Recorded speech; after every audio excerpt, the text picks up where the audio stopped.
नमस्कार बच्चों, आज हम सब पढ़ें कक्षा 7 की हिंदी भाषा सेतु का 15वां पाठ स्वामी विवेकानंद। तो आज हम सब स्वामी विवेकानंद जी के विषय में, इनके जीवन चरित्र के विषय में पढ़ेंगे। इनकी जीवनी पढ़ेंगे, इनके बारे में जानेंगे। ठीक है, प्रस्तुत पाठ के माध्यम से। स्वामी विवेकानंद का जन्म सन 1863 में कोलकाता में हुआ था। उन्होंने अंग्रेजी स्कूलों में शिक्षा पाई, यानी इन्होंने इंग्लिश मीडियम स्कूल से पढ़ाई की थी। सन 1884 में बीए पास करने के बाद आध्यात्मिक शिक्षा की शांति के लिए वे ब्रह्म समाज के अनुयायी बन गए। यानी स्वामी विवेकानंद जी आध्यात्म की शिक्षा प्राप्त करने के लिए, आत्मा से संबंधित शिक्षा प्राप्त करने के लिए ब्रह्म समाज के अनुयायी बन गए थे। परंतु वहाँ उनकी आध्यात्मिक जिज्ञासा शांत न हो सके, यानी वहाँ उनको संतुष्टि न मिली। फिर इन्होंने स्वामी रामकृष्ण परमहंस को अपना गुरु बनाया, यानी स्वामी रामकृष्ण परमहंस को इन्होंने अपना गुरु बना लिया। इनके बचपन का नाम नरेंद्र नाथ था। स्वामी विवेकानंद जी के बचपन का नाम नरेंद्र नाथ था। माता इन्हें वकील बनाना चाहती थी, इनकी माता जी इन्हें वकील बनाना चाहती थी, परंतु रामकृष्ण परमहंस के शिष्यत्व से इनका वैराग्य बढ़ता चला गया। शिष्यत्व कहते हैं शिष्य बनने से, यानी उनके अनुयायी होने से, उनका शिष्य बन जाने से, उनकी शिष्यता ग्रहण कर लेने से इनका वैराग्य बढ़ता चला गया। ये हिमालय चले गए। स्वामी विवेकानंद जी फिर हिमालय चले गए। कुछ वर्षों तक इन्होंने तपस्या की और फिर सारे देश का भ्रमण किया। यानी कुछ वर्षों तक स्वामी विवेकानंद जी ने तपस्या की हिमालय में, उसके बाद पूरे देश का भ्रमण किया। वे लोगों को धर्म और नीति के तत्वों का उपदेश देते थे। उन्हीं दिनों इन्हें अमेरिका में होने वाले सर्वधर्म सम्मेलन का समाचार मिला। यानी जब ये लोगों को शिक्षा दिया करते थे, धार्मिक शिक्षा दिया करते थे, नीति का उपदेश दिया करते थे, तभी इन्हें पता चला कि अमेरिका में सर्वधर्म सम्मेलन हो रहा है। भक्त मंडली की सहायता से वे अमेरिका जा पहुंचे। इनके विद्वतापूर्ण भाषण से, यानी इनके इतने विद्वान थे, इनके उस विद्वतापूर्ण भाषण से, इतने ज्ञानवान भाषण से अमेरिका वासी बड़े प्रभावित हुए। वे बहुत प्रभावित हो गए। 3 वर्षों तक वहाँ रहने के पश्चात ये इंग्लैंड गए। फिर भारत लौटकर इन्होंने रामकृष्ण मिशन की स्थापना की। मिशन के माध्यम से देश और समाज की अपने तरीके से सेवा की। ऐसे महापुरुष धरती पर कभी कभी ही जन्म लेते हैं, यानी स्वामी विवेकानंद जी जैसे महापुरुष जो होते हैं वो इस धरती पर कभी कभी ही जन्म लेते हैं। इस पाठ में उनके जीवन चरित्र पर विस्तार से प्रकाश डाला गया है, यानी उनके बारे में विस्तार से पाठ में बताया गया है। तो हम चलिए पाठ शुरू करते हैं और उनके बारे में विस्तार से जानते हैं। बालक नरेंद्र काशी विश्वनाथ मंदिर के परिसर में खेल रहा था। यानी विश्वनाथ मंदिर का जो परिसर है, जो वहाँ की भूमि है, उस जगह पे ये खेल रहे थे। तभी वहाँ कुछ बंदर आए। नरेंद्र के पास कुछ चने थे, यानी इनके पास कुछ चने थे। उसने एक बंदर के बच्चे को चने दिखाकर अपने पास बुला लिया। जैसे ही बंदर के बच्चे ने चने खाने शुरू किए, बालक नरेंद्र ने उसे पकड़ना चाहा, यानी उस बंदर के बच्चे को खुद के हाथ में गोद में पकड़ना चाहा, गोद में लेना चाहा। बंदर का बच्चा ची ची कर चिल्ला उठा। उसकी आवाज़ बंदरों के सरदार ने सुनी और वह उसकी रक्षा के लिए दौड़ पड़ा। अपने बच्चे की रक्षा के लिए बंदरों का सरदार दौड़ पड़ा। सरदार लंबा चौड़ा और भयानक था, यानी डरावना था। उसे देखकर नरेंद्र भागने लगा। आगे आगे नरेंद्र भाग रहा था, पीछे पीछे बंदरों का सरदार। यानी आगे आगे विवेकानंद जी दौड़ रहे थे, भाग रहे थे, तो पीछे पीछे बंदरों का सरदार भाग रहा था। नरेंद्र मंदिर के अंदर जा छिपा, परंतु बंदरों का सरदार वहां भी पहुंच गया। यानी ये मंदिर के परिसर में, मंदिर के अंदर जाकर घुस गए और बंदरों का सरदार वहां भी पहुंच गया। आखिर नरेंद्र किसी तरह भागता भागता गंगा नदी के किनारे पहुंचा और पानी में कूद गया। वह काफी देर तक पानी में तैरता रहा। जब नरेंद्र को लगा कि अब तो बंदरों का सरदार चला गया होगा, यानी काफी देर तक ये पानी में तैरते लगे। फिर जब इनको लगा कि शायद अब बंदरों का सरदार चला गया, तो वह किनारे पर आया, यानी बालक नरेंद्र किनारे पर आया। लेकिन पलक झपकते ही सरदार दांत किटकिटाते हुए नरेंद्र के सामने आ खड़ा हुआ। यानी इन्होंने तो सोचा था कि बंदरों का सरदार चला गया होगा, परंतु वह गया नहीं था।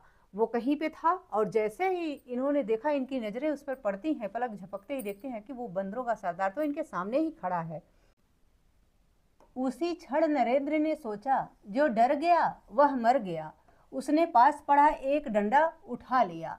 बंदरों का सरदार यह देख डर कर भाग खड़ा हुआ। यानी जैसे ही इन्होंने डंडा उठाया तैसे ही बंदरों का जो सरदार था वह डर करके भाग गया। इसी साहसी बालक नरेंद्र ने आगे चलकर स्वामी विवेकानंद के नाम से संपूर्ण विश्व में प्रसिद्धि पाई। उन्होंने सारे संसार को ज्ञान के प्रकाश से आलोकित कर दिया।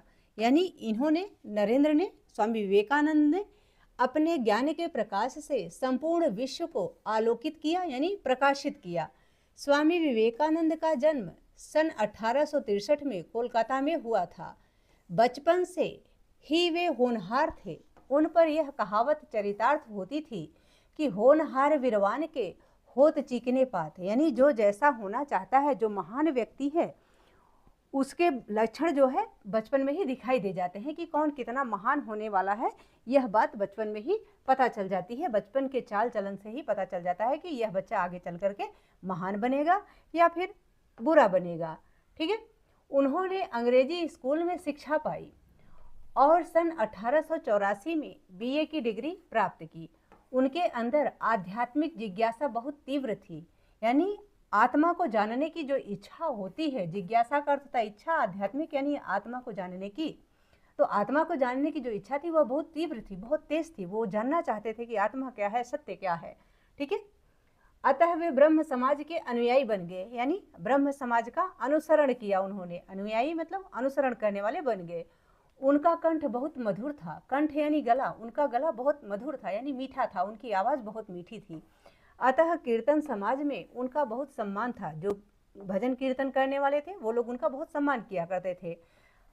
पर ब्रह्म समाज उनकी जिज्ञासा को शांत न कर सका। लेकिन ब्रह्म समाज में वो जो चाहते थे, जो प्राप्त करना चाहते थे, जो शिक्षा जानना चाहते थे, जो कुछ, वह उनकी जो जिज्ञासा थी वह ब्रह्म समाज से पूर्ण नहीं हुई। उसमें उनकी जिज्ञासा शांत नहीं हो सकी। वे सत्य की खोज में इधर उधर भटकने लगे। फिर वो सत्य को ढूंढने के लिए इधर से उधर भटकने लगे, देश पे भ्रमण करने लगे। उन दिनों स्वामी रामकृष्ण परमहंस के प्रति लोगों में अत्यधिक श्रद्धा थी। यानी उस समय स्वामी विवेकानंद जी के बचपन के समय में स्वामी रामकृष्ण परमहंस के प्रति लोग बहुत श्रद्धा रखते थे। लोग उनको बहुत प्रेम करते थे, उनकी बात को मानते थे, उनके सत्संग को सुना करते थे। नवयुवक नरेंद्र नाथ भी उनके सत्संग से लाभ उठाना प्रारंभ कर दिया। यानी स्वामी विवेकानंद भी उनके सत्संग में जाने लगे, उनको सुनने लगे। उन्होंने स्वामी रामकृष्ण परमहंस को अपना गुरु बना लिया। यानी नरेंद्र ने स्वामी रामकृष्ण परमहंस को अपना गुरु बना लिया। परमहंस जी की वाणी में अद्भुत आकर्षण था, अद्भुत आकर्षण शक्ति थी। यानी किसी को भी आकर्षित करने की शक्ति थी। आकर्षण शक्ति यानी आकर्षित करने की शक्ति, अपने वश में करने की शक्ति थी, जिसने नरेंद्र नाथ को अपने वशीभूत कर लिया। नरेंद्र नाथ उनके भक्त बन गए, अपने वशीभूत कर लिया, यानी अपने वश में कर लिया। नरेंद्र नाथ उन्हीं के हिसाब से चलने लगे। नरेंद्र की माता की इच्छा थी कि उसका पुत्र वकील बने और उसका विवाह किसी अच्छे घर में हो। जब नरेंद्र नाथ ने स्वामी रामकृष्ण परमहंस के प्रभाव में आकर संन्यास लेने का निश्चय किया तो माँ को बहुत दुख पहुंचा। यानी उनकी माँ इस बात को सुनकर बहुत दुखी हुई जब उन्हें पता चला कि स्वामी जो नरेंद्र नाथ है यह संन्यास लेना चाह रहा है। उनकी माता परमहंस जी की सेवा में उपस्थित हुई और उनसे प्रार्थना की कि मेरे बेटे को वैराग्य से रोकिए। अर्थात वो चाहती थी कि उनका बेटा संन्यास न धारण करे। पर जिस व्यक्ति ने ईश्वरीय प्रेम के आनंद का रस चख लिया हो उसे सांसारिक आकर्षण अपनी ओर नहीं खींच सकते। यानी जिसको भगवान से प्रेम हो गया हो, ईश्वर से प्रेम हो गया हो, सांसारिक सुख उसको किसी भी तरीके से आकर्षित नहीं करते, उसको अच्छे नहीं लगते हैं। नरेंद्र नाथ की वैराग्य वृत्ति यानी वैराग्य को धारण करने की जो प्रवृत्ति थी, जो इच्छा थी, वह दिन प्रतिदिन बढ़ती ही गई। यानी दिन प्रतिदिन बढ़ने लगी। वे आध्यात्मिक ज्ञान की प्राप्ति के लिए हिमालय की ओर चले गए। यानी आत्मा के ज्ञान को समझने के लिए वो हिमालय में तपस्या करने चले गए। वहाँ कई वर्षों तक तपस्या और साधना में लगे रहे। सत्य की खोज में उन्होंने अनेक प्रकार के कष्ट झेले। यानी सत्य की खोज में उन्हें अनेक कष्ट झेलने पड़े। उन्हें कई दिनों तक खाना नहीं मिला था और कई बार ऐसे स्थानों पर नंगे बदन सोना पड़ा जहां की भयंकर सर्दी का अनुमान थर्मामीटर से भी नहीं लग सकता। यानी ऐसी जगह पर उन्हें रहना पड़ा कि जहां भयंकर सर्दी थी, जिसका अनुमान थर्मामीटर से भी नहीं लग सकता था, यानी माइनस में जहां टेम्परेचर हुआ करता था वहां उनको रहना पड़ा। कितनी ही बार उनका सामना शेर, बाघ, दूसरे जंगली जानवरों से हुआ। यानी कई बार ऐसा हुआ कि जब उनका सामना कई जंगली जानवरों से हुआ, शेर, बाघ इत्यादि कई जंगली जानवरों से हुआ। पहाड़ से उतरकर उन्होंने सारे देश का भ्रमण किया। जब उनकी तपस्या पहाड़ की समाप्त हुई तो वो वहां से उतरकर संपूर्ण भारत की भ्रमण करने लगे। वे लोगों को धर्म और नीति के तत्वों का उपदेश देते थे। यानी धर्म क्या होता है, नीति क्या होती है, जो शास्त्र होते हैं वो क्या होते हैं, इसी का वो प्रचार किया करते थे, लोगों को इसी का उपदेश दिया करते थे। कई जगह उनकी खिल्ली उड़ाई गई, यानी लोगों ने उनका मजाक भी बनाया। खिल्ली उड़ाने का मतलब होता है मजाक उड़ाना, तो कई लोग उनको कई जगह पर मजाक भी उड़ाए, पर उन्होंने इसकी तनिक भी परवाह न की। और इसको आप भी ध्यान रखिए, जो व्यक्ति किसी की खिल्ली उड़ाने की परवाह नहीं करता है वही कामयाबी को प्राप्त करता है। धीरे धीरे उनकी ख्याति यानी प्रसिद्धि चारों ओर फैलने लगी, यानी हर तरफ फैलने लगी। धीरे धीरे उनकी प्रसिद्धि जो है वो चारों ओर फैलने लगी। उन्हीं दिनों स्वामी जी को अमेरिका में होने वाले सर्वधर्म सम्मेलन का समाचार मिला। वे तुरंत उसमें सम्मिलित होने को तैयार हो गए। यानी जब स्वामी विवेकानंद जी नवयुवक हुए तभी उन्हें पता चला कि अमेरिका में सभी धर्मों का सम्मेलन है, तो वो उसमें जाने के लिए, सम्मिलित होने के लिए तैयार हो गए। हिंदू धर्म का उनसे बड़ा ज्ञानी और वक्ता उस समय और था ही कौन। यानी जब स्वामी विवेकानंद जी नवयुवक थे उस समय उनसे बड़ा वक्ता और ज्ञानी, वक्ता यानी बोलने वाला, धारा प्रवाह बोलने वाला, और ज्ञानी कोई और नहीं था। भक्त मंडली की सहायता से वे अमेरिका जा पहुंचे। वहां पहुंचकर उन्हें ज्ञात हुआ यानी पता चला कि अभी सम्मेलन होने में बहुत देर है, यानी सम्मेलन काफी दिन बाद था। प्रतीक्षा यानी इंतजार के उनके ये दिन बहुत कष्ट में बीते। निर्धनता की यह दशा थी कि उनके पास ओढ़ने बिछाने तक के पूरे कपड़े न थे, पर संतोष वृत्ति के कारण वे सब कष्टों को झेल गए।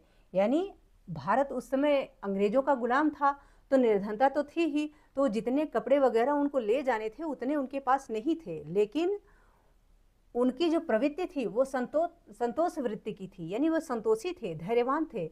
इसी अपने धैर्यवान होने के कारण, संतोषी प्रवृत्ति के कारण वे इन सारे कष्टों को झेल गए, अर्थात उन्होंने इन सारे कष्टों को सहन कर लिया। प्रतीक्षा की घड़ियां समाप्त हुई, यानी इंतजार की घड़ियां समाप्त हुई। सभी धर्माचार्य उत्सुकता से इंतजार कर रहे थे कि स्वामी जी अपने श्री मुख से कुछ कहें। जो वहां पे और धर्माचार्य थे वो सारे इंतजार कर रहे थे कि अब स्वामी विवेकानंद जी अपने मुंह से कुछ कहें। स्वामी जी ने वहां ऐसा पांडित्यपूर्ण, ओजस्वी और धारा प्रवाह भाषण दिया कि श्रोता मंत्रमुग्ध हो गए। यानी स्वामी जी ने ऐसा पांडित्यपूर्ण यानी ज्ञानपूर्ण, जो विद्वान होते हैं, विद्वतापूर्ण, ओजस्वी यानी तेजवान, और धारा प्रवाह यानी बिना रुके भाषण, इस प्रकार का भाषण दिया कि श्रोता यानी सुनने वाले मंत्रमुग्ध हो गए, यानी मोहित हो गए। उन्हें यह विश्वास ही न होता था कि पराधीन भारत का हिंदू ऐसा विद्वतापूर्ण भाषण भी दे सकता है। यानी उनको यह विश्वास ही नहीं हुआ कि गुलाम भारत का एक हिंदू इस प्रकार का इतना विद्वान हो सकता है और इस प्रकार का भाषण दे सकता है। ऐसा वहाँ वाले सोचे ही नहीं थे अमेरिका वासी। स्वामी जी ने पश्चिम वालों को बताया, यानी जो अमेरिकन थे, जो यूरोप के निवासी थे, उनको बताया कि कर्म को केवल कर्तव्य समझकर करना चाहिए। जो हम अपना कर्म करते हैं, काम करते हैं, उसे सिर्फ अपना कर्तव्य समझकर ही करना चाहिए, उसमें फल की इच्छा नहीं रखनी चाहिए। यह बात उनके लिए बिल्कुल नहीं थी। किसके लिए? पश्चिमी देश के लोगों के लिए यह बात बिल्कुल नहीं थी कि कर्म को केवल कर्तव्य समझकर काम करना चाहिए, उसमें फल की इच्छा नहीं रखनी चाहिए। स्वामी जी के भाषणों की प्रशंसा वहाँ के समाचार पत्रों में छपने लगी। जो इन्होंने भाषण दिया था इसकी प्रशंसा अमेरिका के समाचार पत्रों में छपने लगी।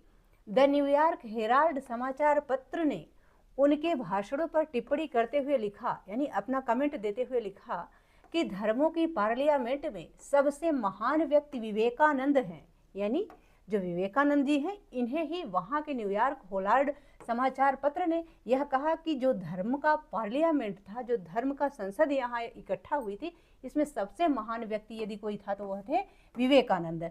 उनकी वाणी में यह प्रभाव था कि सुनने वाले आत्मविस्मृत हो जाते थे। यानी समाचार पत्र ने कहा कि नरेंद्र के जो स्वामी विवेकानंद जी की वाणी में इतना प्रभाव था, इतनी प्रभावशाली वाणी थी, इनकी आवाज़ इतनी प्रभावशाली थी कि जो सुनने वाले थे, श्रोतागण थे, वे आत्मविस्मृत हो जाते थे, यानी अपने आप को भूल जाते थे। आत्मविस्मृत होना यानी खुद को भूल जाना, अपनी सुध-बुध भूल जाना। स्वामी जी अमेरिका में करीब 3 साल रहे और वहाँ वेदांत का प्रचार करते रहे। यानी स्वामी विवेकानंद जी अमेरिका में 3 सालों तक रहे और वहाँ पर इन्होंने वेदांत का ही प्रचार प्रसार किया। इसके बाद वे इंग्लैंड चले गए। इसके बाद ये इंग्लैंड चले गए। वहाँ उनकी ख्याति उनसे पहले ही पहुँच गई थी। यानी धर्म सम्मेलन में जो इन्होंने भाषण दिया था, वो उस बात को फैलने में देरी नहीं लगी। वह इनके इंग्लैंड पहुँचने से पहले ही वहाँ पे इनकी प्रसिद्धि पहुँच गई। वहाँ ऐसे ऐसे वैज्ञानिक जो खाना खाने के लिए प्रयोगशाला न छोड़ पाते थे, स्वामी जी का भाषण सुनने के लिए घंटों प्रतीक्षा करते रहते। या कहाँ पे? इंग्लैंड में। इंग्लैंड में ऐसे ऐसे वैज्ञानिक थे जो खाना खाने तक के लिए समय नहीं निकालते थे, लेकिन वो स्वामी जी का भाषण सुनने के लिए घंटों तक प्रतीक्षा किया करते थे। यानी घंटों तक इंतजार करते थे कि हम स्वामी जी की बातों को सुने। ठीक है, वे करीब 1 वर्ष तक वहाँ रहे। यानी स्वामी विवेकानंद जी 1 वर्ष तक इंग्लैंड में रहे। वहाँ के लोग स्वामी जी द्वारा बताए वेदांत पर लट्टू हो गए। लट्टू हो गए यानी मोहित हो गए। उनके कई अंग्रेज शिष्य उनके साथ ही भारत आए। यानी वहाँ अंग्रेज शिष्य भी बन गए थे उनके, और वो स्वामी जी विवेकानंद जी के साथ ही भारत वापस आए थे। 16 सितंबर 1896 को स्वामी जी स्वदेश लौटने के लिए रवाना हुए। स्वामी जी जब जहाज से कोलंबो में उतरे तो जनसाधारण ने जिस उत्साह और उल्लास से उनका स्वागत किया वह दर्शनीय था। यानी जिस हर्षोल्लास से लोगों ने उनका स्वागत किया वह देखने योग्य था। दर्शनीय था यानी देखने योग्य था। लोग उनकी एक झलक पाने के लिए दूर दूर से आते थे। यानी स्वामी विवेकानंद जी की एक झलक देखने के लिए लोग कोसों दूर से आया करते थे। बहुत दूर दूर से लोग चले आते थे। स्वामी जी का रूप बड़ा ही सुंदर एवं भव्य था। यानी उनका रूप भी बहुत सुंदर था। उनका शरीर गठा हुआ था, यानी एकदम गठीला शरीर था। उनकी दृष्टि में चुंबकीय प्रभाव था, यानी चुंबक की तरह सबको आकर्षित करने वाला प्रभाव था उनके अंदर। मुखमंडल पर आत्म तेज की चमक थी, यानी आत्मा के तेज। आत्म तेज यानी आत्मा का तेज था उनके मुखमंडल पर। यानी बहुत खूबसूरत लगते थे। और जो दिव्य पुरुष होते हैं उनके चेहरे की चमक ही अलौकिक होती है। उनका स्वभाव अति सरल और व्यवहार अति विनम्र था। यानी उनका स्वभाव बहुत सीधे स्वभाव के थे और विनम्रशील थे, विनयशील थे, अहंकारी नहीं थे।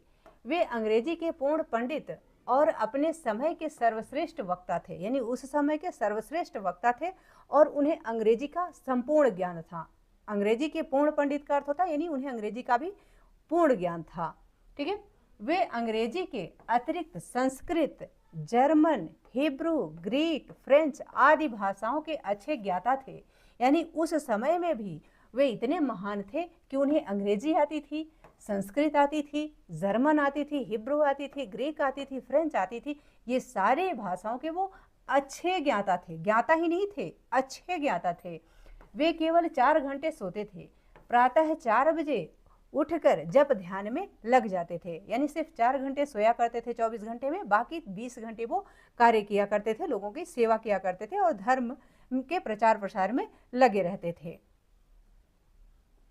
वे भारतीयों को स्वतंत्रता प्राप्त करने के लिए प्रोत्साहित करते थे। यानी भारतीय उस समय जो गुलाम थे, भारत जो गुलाम था, तो उनको भी वो प्रोत्साहित किया करते थे स्वतंत्रता प्राप्त करने के लिए।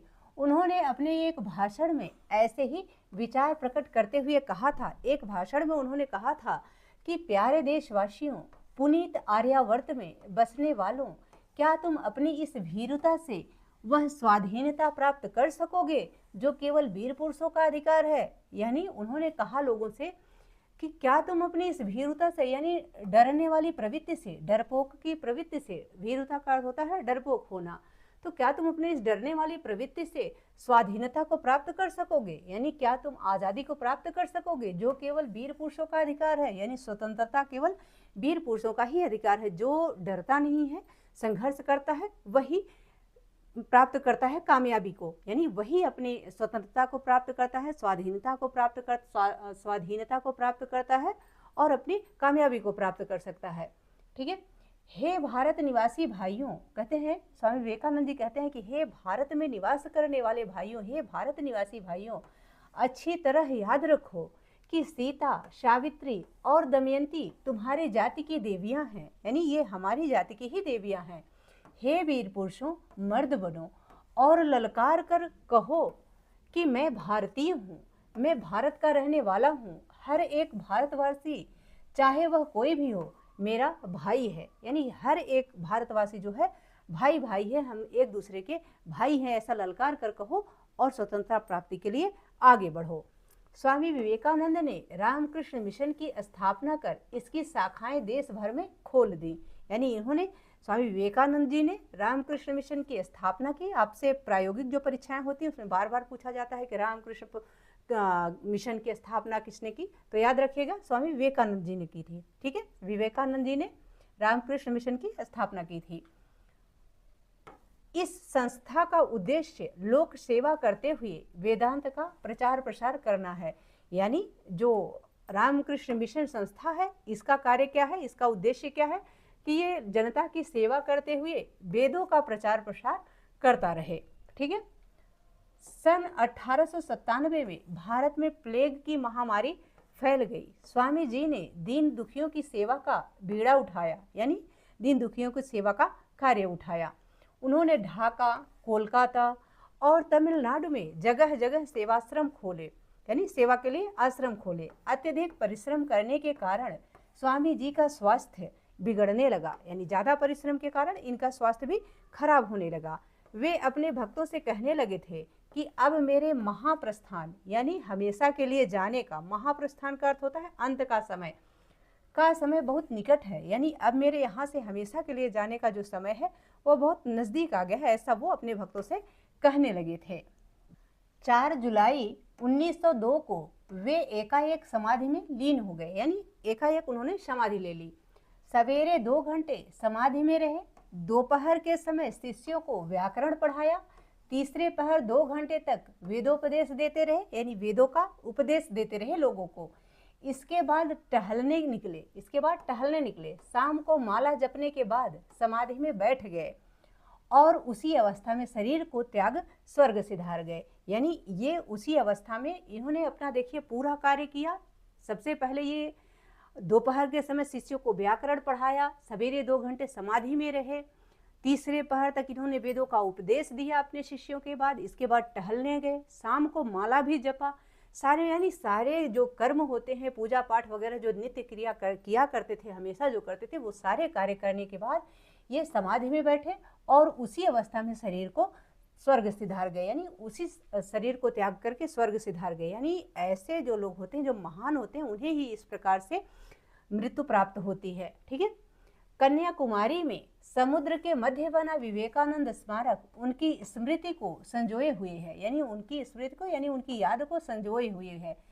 वे ज्ञान की ऐसी मसाल प्रज्वलित कर गए हैं यानी जला गए हैं, ज्ञान की ऐसी मसाल जला गए हैं जो संसार को सदैव आलोकित करती रहेगी, यानी हमेशा इस संसार को हमेशा प्रकाशित करती रहेगी।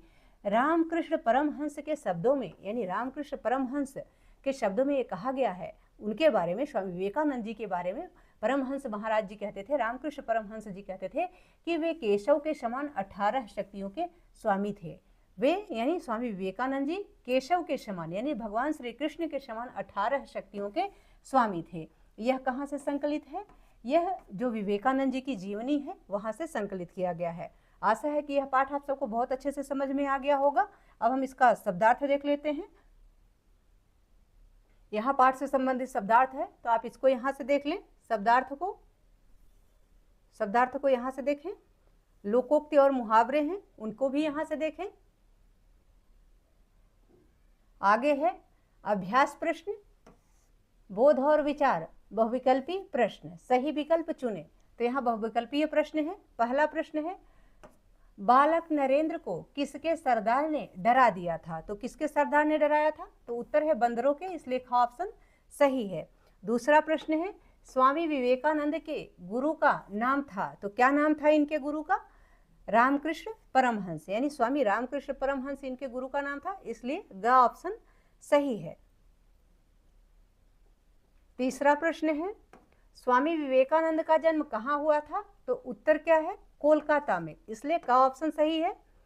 चौथा प्रश्न है, स्वामी विवेकानंद किस समाज से जुड़े थे? तो किस समाज से जुड़े थे? ब्रह्म समाज से, इसलिए ग ऑप्शन सही है।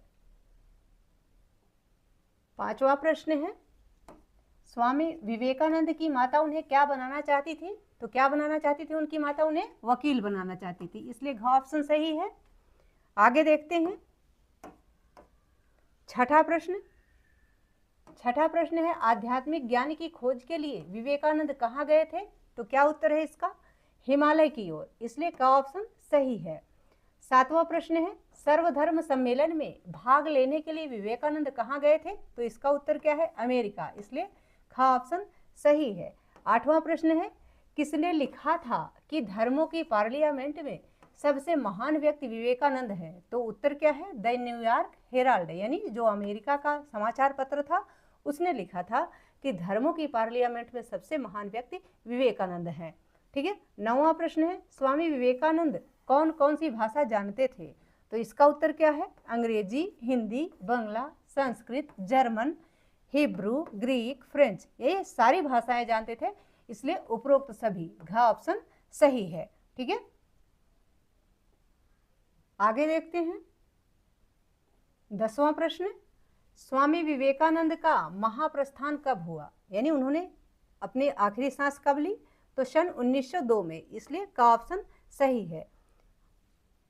इसके आगे आशा है कि यहाँ तक का अभ्यास कार्य तथा यह पाठ आप सबको बहुत अच्छे से समझ में आ गया होगा। इसके आगे का अभ्यास कार्य हम अगली वीडियो में कवर करेंगे। यदि पाठ से संबंधित या वीडियो से संबंधित कोई सुझाव हो या आपकी कोई क्वेरी हो, प्लीज़ कमेंट बॉक्स में अवश्य लिखिएगा। वीडियो पसंद आए तो इसको लाइक करें, शेयर करें, चैनल पर नए हैं तो प्लीज़ इसे सब्सक्राइब अवश्य करें। बहुत बहुत धन्यवाद।